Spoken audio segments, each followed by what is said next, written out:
السلام عليكم، ازيكم عاملين ايه؟ يا رب تكونوا بخير. انا ساره، طالبه في كليه طب القصر العيني، والنهارده هكلمكم عن المواد اللي مش بتنضاف للمجموع عملت فيها ايه في ثالثه ثانوي. حقيقي معظم اللي حواليا كانوا بياخدوا فيها قبل الامتحان بفتره دروس وبتاع، بس انا الحقيقي ما روحتش اي حاجه من الدروس دي وذاكرتهم ليله الامتحان، والحمد لله جبت فيهم درجات كويسه. فيا جماعه بلاش تضيعوا وقتكم على الفاضي، واهتموا بالمواد اللي عليها درجات والمواد المهمه. ذاكرتهم ازاي بقى وسمعت مين؟ دين سمعته مع مستر رضا الفاروق، حقيقي من احلى الفيديوهات اللي ممكن تسمعوها في حياتكم. هو طويل شويه 5 ساعات بس حلو قوي ولامم كل الموضوع، فيا دوب تقراوا المنهج بعدها مره وخلاص.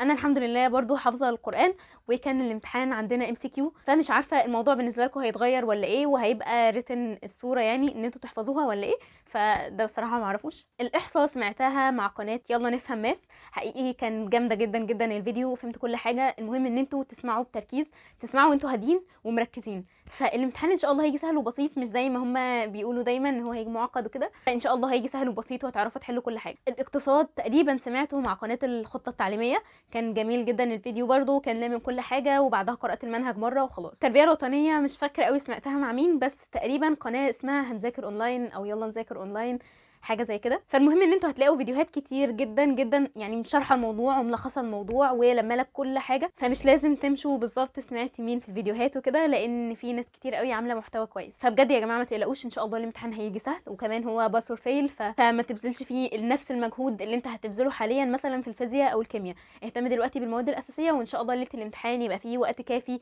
ان انت تلم كل الحاجات دي. اسمعوا الفيديوهات اللي هي ملخصه الموضوع بتركيز، وبعد كده اقراوا المنهج مره وخلاص. بس الاحصاء ممكن تحلوا سؤالين 3 بحيث ان انتوا تستوعبوا الموضوع اكتر وبس، ان شاء الله هتلاقوا كل حاجه اتحلت. بس ده كان فيديو النهارده، اتمنى حقيقي انكم تكونوا استفدتوا اي حاجه. سلام.